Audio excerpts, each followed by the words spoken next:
تو موسیٰ علیہ السلام نے کہا چلیں ٹھیک ہے، میری امت پہ تو 2 فرض ہوئی تھی، انہوں نے وہ بھی نہیں پڑھی تھی، آپ کی امت 5 کیسے پڑھے گی؟ انہوں نے چونکہ تجربہ کیا تھا، وہ اپنے تجربے کی بنیاد پہ بول رہے تھے۔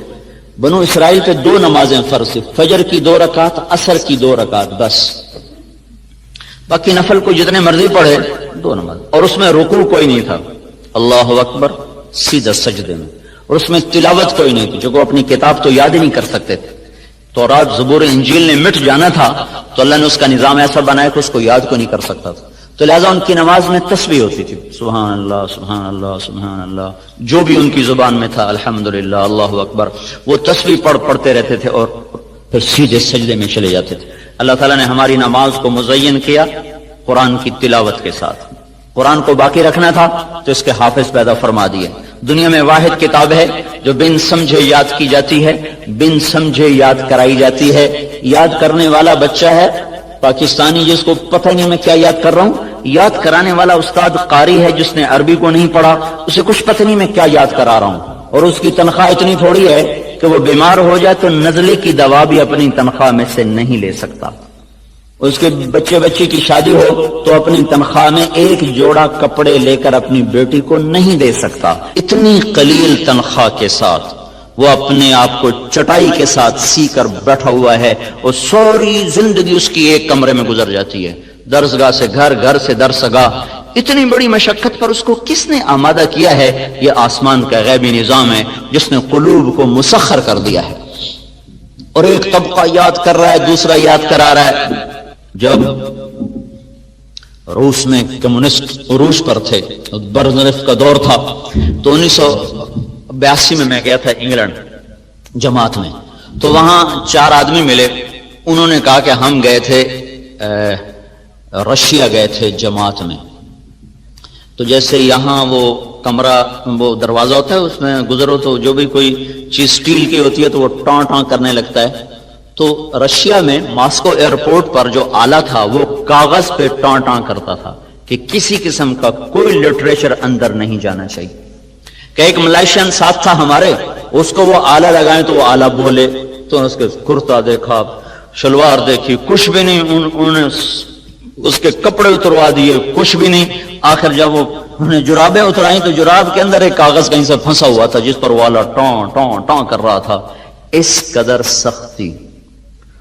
لیکن میرے رب کا نظام کیا ہے کہ ہم ایک جگہ تھے تو ایک بچے نے ہمارا بازو پکڑا، پہلے اس نے دائیں بائیں دیکھا کوئی ہے تو نہیں، کوئی نہیں تھا، تو اس نے بازو پکڑا اور لے کے کمرے میں گیا اور دروازے بند کر کے کنڈیاں لگا کے میرے سامنے بیٹھ کر قرآن پڑھنا شروع کر دی زبانی، اور پھر مجھ سے کہنے لگا اشارے میں کہ تو بھی سنا، تو میں کہ مجھے تو آتا نہیں، وہی 10 صورتیں آتی ہیں، تو کہنے لگے پھر ہم نے وہاں پوچھا کہ آپ لوگوں نے قرآن کو کیسے باقی رکھا؟ تو انہوں نے کہا کہ جب ہم پر یہ ہوا 1917 میں لینن میں اسٹالن مرا ہے، 1917 سے 1953 تک 1 کروڑ انسان ذبح ہوا، اور اس میں اکثر مسلمان تھے، تو کہنے لگے ہم تہ خانوں میں چلے گئے اور اپنے بچوں کو زبانی یاد کرایا، زبان سے زبان، سینے سے سینہ، سب کچھ مٹا دیا، مسجدیں بند کر دیں، مدرسے بند کر دیے، پر قرآن پھر بھی زندہ رہا۔ تو اللہ تعالیٰ نے ہمیں نماز عطا فرمائی جس میں قرآن کی تلاوت ہے، اب جتنی مرضی لمبی نماز ہو، اگر قرآن سے ذرا بھی ذوق ہو تو طبیعت تنگ نہ پڑے گی۔ عبد الرحمن تیمی فرماتے ہیں میں حرم میں بیٹھا تھا مکے میں، عثمان رضی اللہ تعالیٰ عنہ تشریف لائے، امیر المومنین تھے اس وقت، حج کا موسم، وہ آئے، ان کے داڑھی سے وضو کا پانی ٹپک رہا تھا، ہاتھ میں جوتا تھا، ایک طرف جوتا رکھ کر میرے برابر نیت باندھ کے کھڑے ہو گئے، اللہ اکبر، کہنے لگے مجھے جستجو ہو گئی، دیکھو کیا پڑھیں، تو انہوں نے الف لام میم سے شروع کر دیا، پہلی رکعت الف لام میم، سورت بقرہ گئی، آل عمران گئی، نساء گئی، مائدہ گئی، چلتے چلتے میں نے کہا یہ کہاں جا کے رکوع کریں گے؟ والناس پہ جا کے رکوع کیا، ایک رکعت میں سارا ہی قرآن پڑھ دی، دوسری رکعت کے لیے بھی کچھ نہیں بچا کے رکھا، ایک رکعت میں سارا قرآن۔ جب تھوڑا سا جی لگ جائے تو پھر نماز ایک مرغوب ترین عمل بن جاتا ہے۔ جب نماز کا وقت ہوتا تو ہمارے نبی فرماتے بلال ارحنا بہا، ارے اذان دے مجھے راحت پہنچا، مجھے راحت پہنچا، جعلت قرۃ عینی فی الصلاۃ، میری آنکھوں کی ٹھنڈک ہے نماز، عربی زبان میں جب لذت اپنے انتہا پر پہنچے تو اسے قرۃ العین سے تعبیر کیا جاتا ہے. تو آپ نے فرمایا میری آنکھوں کی ٹھنڈک نماز ہے. اتنا لمبا سجدہ فرماتے تھے تہجد میں کہ عائشہ رضی اللہ تعالیٰ عنہ متعدد دفعہ سوچ میں پڑ جاتی کہیں انتقال تو نہیں ہو گیا, کہیں وصال تو نہیں ہو گیا. اتنا لمبا قیام فرماتے تھے کہ پنڈلیاں سوج کر پھٹ جاتی تھیں اور ان میں سے خون بہنا شروع ہو جاتا تھا. چلو ہم اتنے لمبے سجدے دیں پر اذان پر ایوب ریسرچ بند تو ہو جائے, کلرک سے لے کر پی ایچ ڈی تک سارے نماز کے لیے مسجد میں موجود ہوں کہ یا اللہ بس تیرے در پر آ گئے, حاضر ہیں. یہ نماز ایک بہت بڑا عمل ہے جو انسانیت کو صراط مستقیم پر لاتا ہے. جتنی نماز میں طاقت پیدا ہو جاتی ہے اتنا ہی اس کے زندگی درست ہونا شروع ہو جاتی ہے. بیمار بیج کا پودا بھی تو بیمار ہی نکلتا ہے, صحت مند بیج کا پودا بھی صحت مند ہوتا ہے. نمازیوں کی 5 قسمیں ہیں, ابن القیم رحمت اللہ علیہ نے لکھی ہیں. ایک نمازی وہ ہے جو پڑھتا بھی ہے چھوڑتا بھی ہے, 3 بھی پڑھ لیتا ہے, 5 بھی پڑھ لیتا ہے, 2 بھی پڑھ لیتا ہے, ساری چھوڑ دیتا ہے, ساری پڑھ لیتا ہے. نہ اس کو بے نمازی کہہ سکتے ہیں نہ اس کو پکا نمازی کہہ سکتے ہیں. اس کو جہنم میں پھینکا جائے گا. یہ متہاون ہے, متہاون. فویل للمصلین الذین هم عن صلاتهم ساہون. ویل ہے ان نمازیوں کے لیے, لفظ نمازی آیا ہے تو بے نمازی اس سے مراد نہیں ہے. کون سے نمازی؟ جو اپنی نماز سے غافل ہیں, پڑھی نہ پڑھی, آگے کر دی پیچھے کر دی, قضا کر دی, سفر میں ہیں جی کوئی نہیں گھر جاتے کٹھی پڑھ لیں گے. اس قسم کے جو نماز کے ساتھ اونچ نیچ ہوتی ہے ان کے لیے ویل ہے. ویل کیا بلا ہے؟ ایک ترجمہ تو ہے بربادی اور ایک ترجمہ ہے یہ ایک وادی ہے جس وادی کا ایک ایک بچھو خچر کے برابر بڑا ہے. جو ایک دفعہ ڈستا ہے تو 40 سال تک آدمی اس سے تڑپتا رہتا ہے. تو ایک تو وہ ہیں جو کبھی پڑھ لیتے ہیں کبھی چھوڑ دیتے ہیں, مرضی کے ہیں, تو ان کو بے نمازی والی پکڑ تو نہیں ہوگی لیکن جائیں گے یہ بھی آگ میں. اس شخص کی نماز اس کی زندگی کو نہیں بدلے گی. دوسرا نمازی ہے جو 5 وقت کا اہتمام کرتا ہے, باقاعدگی سے نماز پڑھتا ہے لیکن نماز کے اندر اور باہر برابر ہے, غافل ہو کر نماز پڑھتا ہے, نہ اس کو اندر کا پتہ نہ باہر کا پتہ. جس غفلت کے ساتھ وہ فائل پہ بیٹھا تھا اسی غفلت کے ساتھ وہ صف میں کھڑا ہوتا ہے. جس بے دھیانی کے ساتھ وہ گھر سے نکلا تھا اسی بے دھیانی کے ساتھ وہ نماز میں کھڑا ہوتا ہے لیکن پڑھتا 5 وقت ہے. یہ معاقب ہے, معاقب. یہ نماز کے چھوڑنے یا غفلت کی وجہ سے جو پکڑ ہے اس میں نہیں آئے گا لیکن اس کی ڈانٹ ڈپٹ ہوگی, تنبیہ ہوگی. معاقب.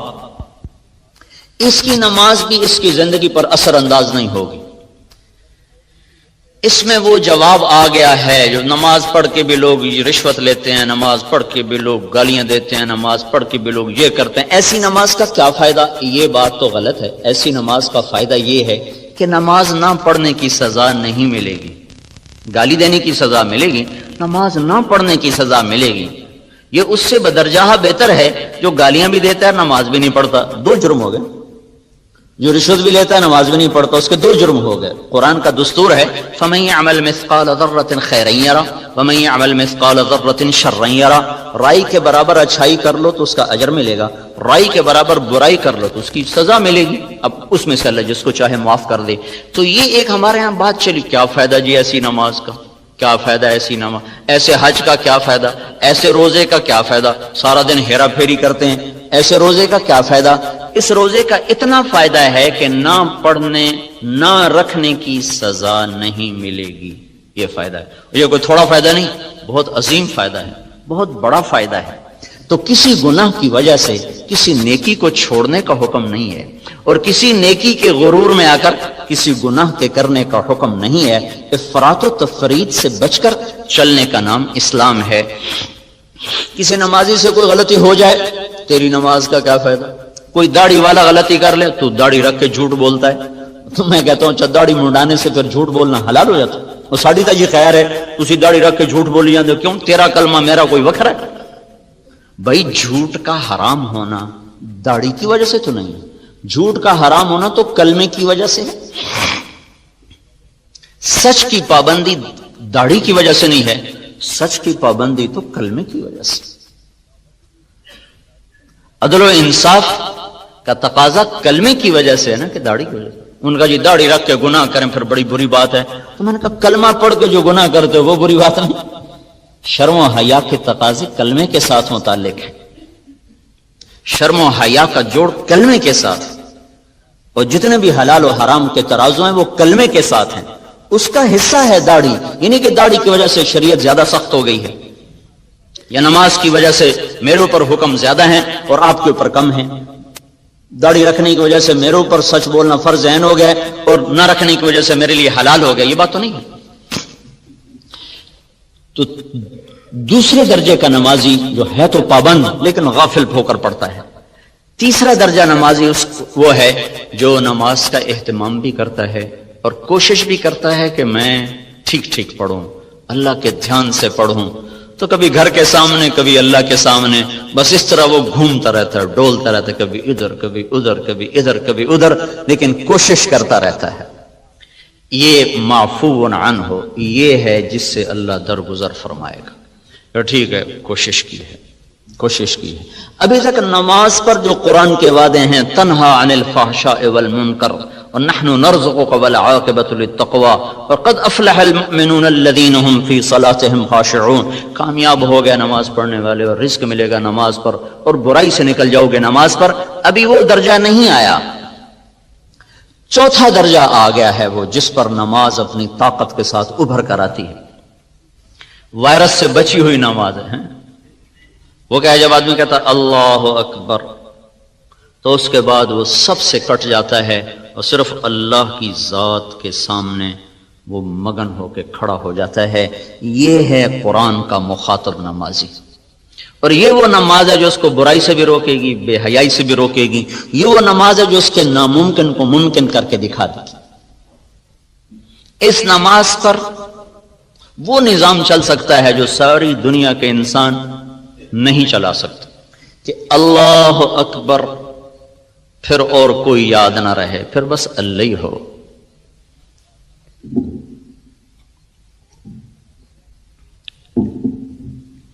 عروہ بن زبیر رضی اللہ تعالیٰ عنہ کا پھوڑا نکلا ہے پاؤں میں، وہ آگے بڑھنا شروع ہوا تو طبیب نے کہا کاٹنا پڑے گا ورنہ یہ سارا زہر پھیل جائے گا، تو کہنے کہ کاٹ دو۔ ان کا پھر آپ کو نشہ پی لیں تاکہ کاٹ دیں، تو انہوں نے فرمایا ایمان اور نشہ ایک پیٹ میں کبھی جمع نہیں ہو سکتا، جس پیٹ میں نشہ جاتا ہے اس سے ایمان نکل جاتا ہے۔ میں نماز شروع کرتا ہوں تم کاٹ لینا۔ تو ایسے بیٹھ کر انہوں نے پاؤں یوں کر کے پھیلا دیا اور نماز کی نیت باندھ کے بیٹھ گئے۔ تو اس زمانے میں وہ تیز دھار آلے سے کاٹتے تھے، پھر اس پر گرم تیل پھینکتے تھے تاکہ سارے اوپر والے زخم جل جائیں اور خون بہنا بند ہو جائے۔ تو اتنے دو تکلیف دہ عمل، پہلے کاٹا گیا، پھر تیل ڈالا گیا، پھر پٹی، اس سب کے دوران ان کے جسم میں جنبش بھی نہیں ہوئی۔ سلام پھیرنے کے بعد فرمانے لگے مجھے کچھ پتہ نہیں چلا تم نے کب کاٹا اور کیسے کاٹا۔ پھر اپنے پاؤں کو دیکھ کر فرمایا اللہ تو گواہ رہنا، میرا یہ پاؤں کبھی بھی تیری نافرمانی میں نہیں اٹھا۔ یہ وہ نمازی ہے جس کی نماز پر اللہ تعالیٰ کے وعدے ہیں، نماز پڑھو گے یہ ہو جائے گا، نماز پڑھو گے دروازے کھل جائیں گے، نماز پڑھو گے جنت مزین ہو جائے گی، نماز پڑھو گے فتوحات کے در کھلیں گے، نماز پڑھو گے رزق کھلے گا، نماز پڑھو گے برائی سے نکلو گے، نماز پڑھو گے اللہ کی غیبی تائید تمہیں شامل ہو جائے گی، نماز پڑھو گے ناممکنات تمہارے لیے ممکن ہو جائیں گی۔ یہ وہ مقام ہے جہاں پر آ کر اللہ تعالیٰ کا غیبی نظام حق میں ہو جاتا۔ پانچواں درجہ ہے جو بہت خال خال لوگوں کو ملتا ہے، جو اللہ کے نبی نے فرمایا تھا کہ نماز آنکھوں کی ٹھنڈک بن جائے، نماز راحت بن جائے، نماز ساری تھکن دور کر دے۔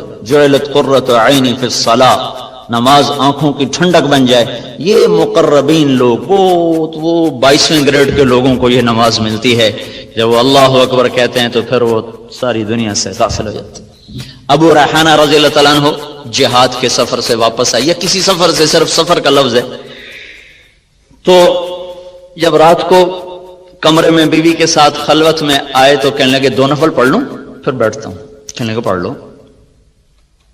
2 نفل جو شروع ہوئے، رات ڈھلتے ڈھلتے ڈھلتے ڈھل گئی اور ابو ریحانہ کے نفل ختم نہ ہوئے، یہاں تک کہ مؤذن کی اذان پر جا کر انہوں نے نماز ختم کی، سلام پھیرا تو ان کی بیوی نے کہا ابو ریحانہ یہ کیا جفا ہے؟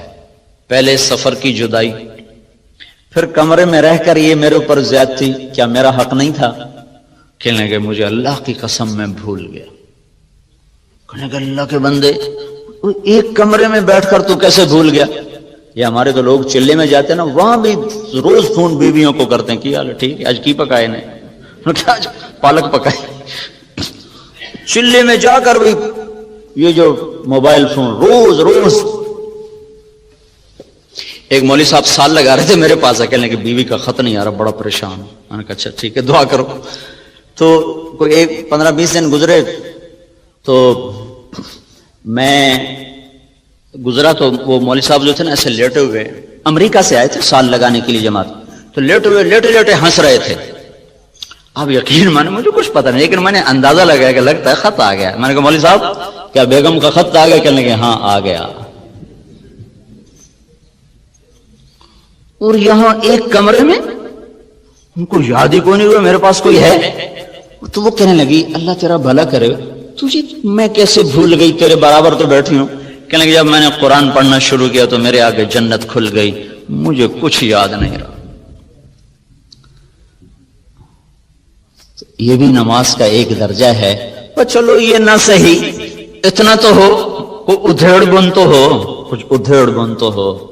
ادھیڑنا بخیل ادھیڑ کے رکھ دیے، کچھ بنے کچھ ادھڑے، اتنی تو ہو جائے نماز، کبھی اللہ کے سامنے کبھی گھر کے سامنے۔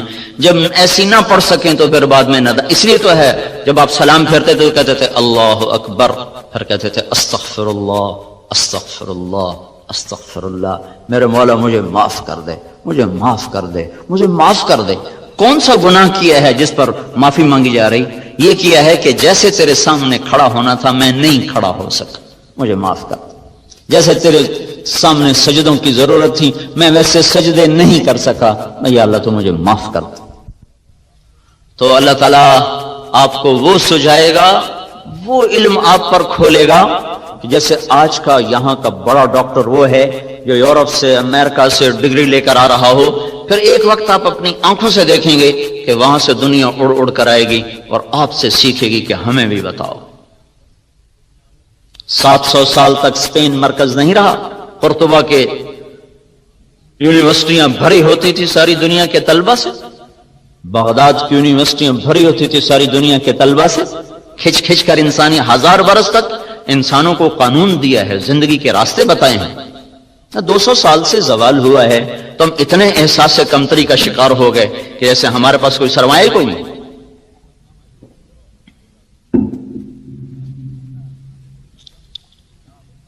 تو میرے بھائیوں، ان جو میں نے 15 باتیں اللہ کے محبوب کی بتائیں، جب یہ باتیں امت میں آ جائیں تو ان پر مخلصین بھی ہوں، موحدین بھی ہوں، مصدقین بھی ہوں، جان کھپانے والے بھی ہوں، جب تک معاشرے کا رخ اللہ کی طرف نہیں پھرتا تو یہ ساری محنتیں ان کو اجر ملے گا۔ معاشرے کا رخ خیر کی طرف پھرے بغیر اللہ کا غیبی نظام ہمارے حق میں نہیں ہو سکتا۔ تو 95% معاشرہ تو باغی ہے، تو ایسے معاشرے کو جیسے کھرے بیج کی تلاش ضروری ہے، کھرے انسان بنانے بھی ضروری ہے۔ صرف بیج بنانے سے کام نہیں بنے گا، اس کے ساتھ ساتھ انسانوں کو بنانا بھی ضروری ہے۔ تبلیغ میں یہ ایک تصور دیا جا رہا ہے انقلاب کا، کہ اللہ تعالیٰ نے دین کو، کلمے کو ہمیشہ جو قرآن میں تشبیہ دی ہے نا، وہ دی ہے کبھی درخت کے ساتھ کبھی باغ کے ساتھ۔ مثل کلمۃ طیبۃ کشجرۃ طیبہ اصلها ثابت وفرعها فی السماء كزرع اخرج شطأه فآزره فاستغلظ فاستوى على سوقه۔ کھیتی سے تشبیہ دی ہے، درخت سے تشبیہ دی ہے۔ اسلامی انقلاب کوئی ایسا نسخہ نہیں ہے کہ میرے ہاتھ میں طاقت آئے اور میں سب لوگوں کو سیدھا کر دوں، ایسا کوئی نسخہ اسلام میں کوئی نہیں ہے۔ آپ مجھ سے یہ مطالبہ کریں مولوی صاحب کل تک ڈاکٹر افضل والی ڈگری لے لو ورنہ تیرا سر اڑا دیا جائے گا، یا تجھے 10 کروڑ دیا جائے گا، دونوں چیزیں میرے لیے بیکار ہیں۔ کہ ڈاکٹر افضل صاحب کی ڈگری ایک محنت کا نام ہے، نہ کہ ایک لیبل کا نام ہے، اس پر ان کی پچھلے 30 برس کی محنت ہے، تب جا کر وہ ایک سطح پر پہنچے ہیں۔ مجھ سے آپ کیسے کہہ سکتے ہیں کہ میں 30 برس کو ایک دن میں طے کر لوں؟ نہیں ہو سکتا۔ جتنا یہ ناممکن ہے اتنا ہی یہ ناممکن ہے کہ فیصلہ آباد کے اس معاشرے کو کہا جائے کہ تم سارے متقی بن جاؤ ورنہ تمہیں سولیوں پہ لٹکا دیں گے، یا تم سب کے لیے سونے چاندی کے گھر بنا دیں گے۔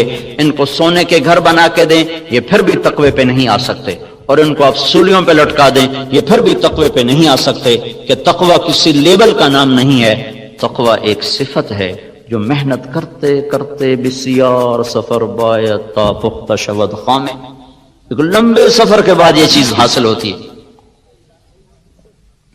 تو جیسے ایک بیج کو بنانے میں کتنے سال لگتے ہیں، پھر اس کو زمین میں بونے میں، پھر اس کو درخت بننے میں، پھر اس کو پھل دینے میں ایک تدریج ہے۔ انسانوں کو انسان بنانا ایک تدریجی نظام ہے، یہ طاقت کا نظام نہیں، ٹھیک ہو جاؤ سارے، نہیں ہو سکتا۔ بچہ پیدا ہوتے ہی لوگ رشتہ نہیں تلاش کرتے، بچہ پیدا ہوتے ہی لوگ دودھ تلاش کرتے۔ کوئی دیوانہ ایسا نظر نہیں آئے گا جو بچے کی پیدائش کے ساتھ ہی رشتہ ڈھونڈنا شروع کر دے۔ 20 برس بعد کی بات کو آج کو نہیں ڈھونڈتا، ان پڑھ سے ان پڑھ بھی کہتا دودھ لے آؤ، کسی پسو دودھ لے آؤ۔ تدریج چلتے چلتے چلتے ایک وقت آئے گا جب یہ خود ہی شادی کے قابل ہو جائے گا۔ بیج بوتے ہی اگلے دن جا کے کوئی نہیں پھل دیکھتا، ہاں ہر کوئی انتظار کرتا ہے، اچھا جی 1 سال گزر گیا، 2 سال گزر گئے، 3 سال گزر گئے، اب انشاءاللہ اگلے سال پھل آ جائے گا جی، 3 سال کے بعد آپ پھل لیں گے جی۔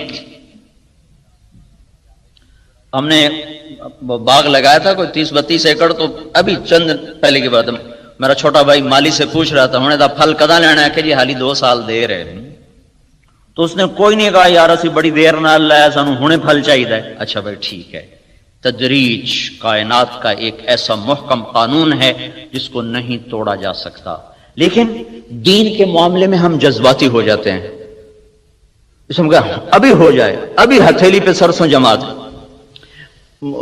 راواں میرے گاؤں کے ساتھ ہی قصبہ ہے راواں، تو وہاں میں جماعت میں گیا تھا، تو ایک وہاں صاحب تھے، وہ بڑے جوش میں آ گئے، تم تبلیغ والے بالکل تمہارے اندر نہ کوئی ایمانی غیرت ہے، میرے ہاتھ میں طاقت دو، میں ایک دن میں سب کو سیدھا کر دوں، تمہارے پاس اتنے لوگ اکٹھے ہو گئے، تم سارے اسلام آباد کا رخ کر دو تو انقلاب آ جائے گا، تم کیا ایسے لوگ اکٹھے کرتے ہو چلے جاتے ہیں، میرے ہاتھ میں طاقت تو میں سب کو ایک دن میں سیدھا کر دوں۔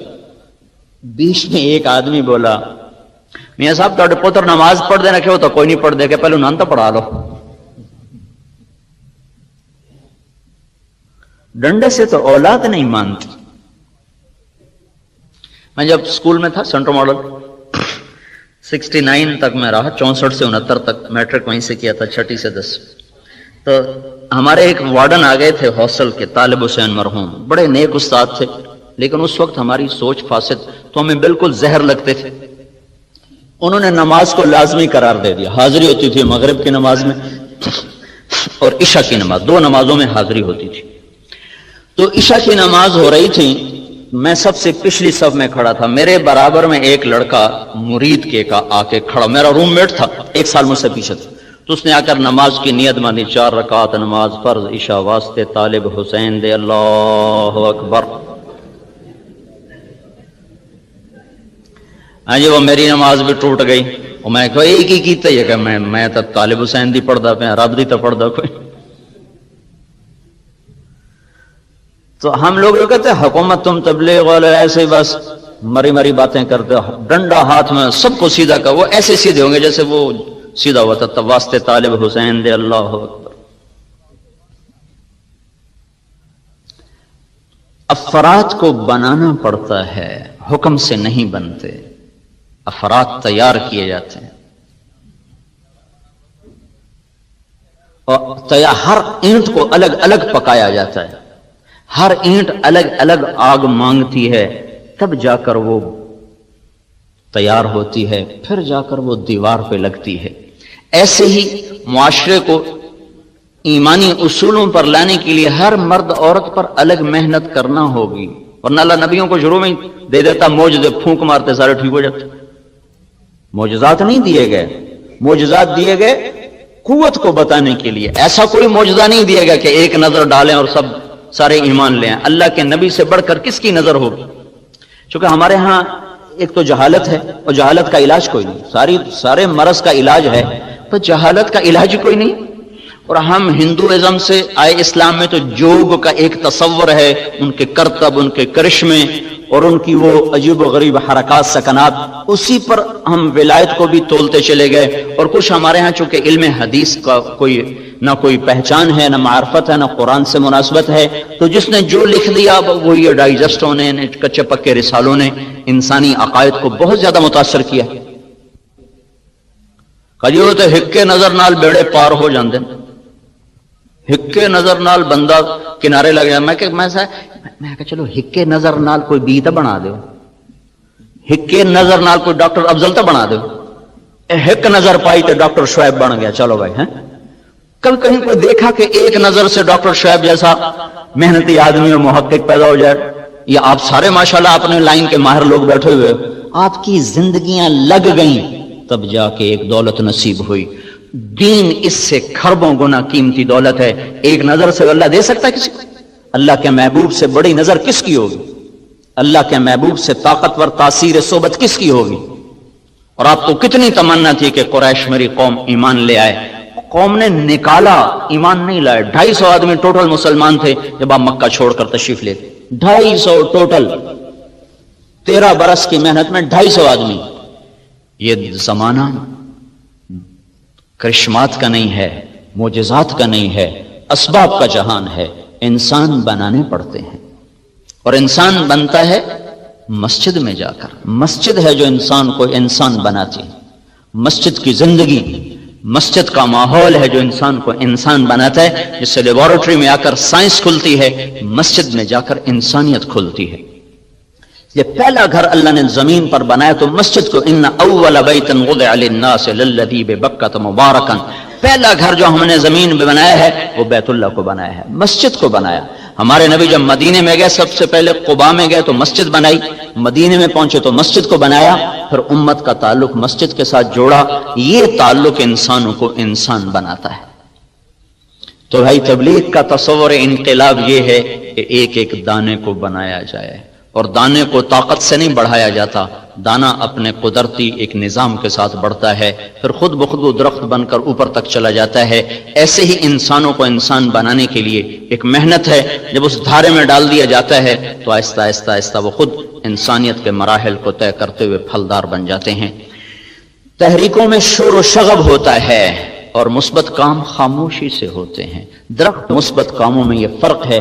منفی کاموں میں شور ہوتا ہے، ہنگامہ ہوتا ہے، نتیجہ کوئی نہیں ہوتا. مثبت کام چپ کر کے ہوتے ہیں، خاموشی سے پھول کھل جاتا ہے اور اپنے آپ مہکنا شروع کر دیتا ہے. خاموشی کے ساتھ درخت سایہ دار بن کے پھیل جاتا ہے. روزانہ بڑھتا ہے پر پتہ نہیں چلتا، روزانہ قد آور ہوتا ہے پر شور نہیں ہوتا. بچہ ماں کی گود میں روز بڑھتا ہے پر پتہ نہیں چلتا، اور وہ 6 پاؤنڈ کا ہو کر وہ 50 کلو تک چلا جاتا ہے اور پتہ نہیں چلتا، شور نہیں ہوتا. مثبت کام ایسے خاموشی کے ساتھ اپنا سفر شروع کرتے ہیں اور وہ ایک زندگی کو اپنی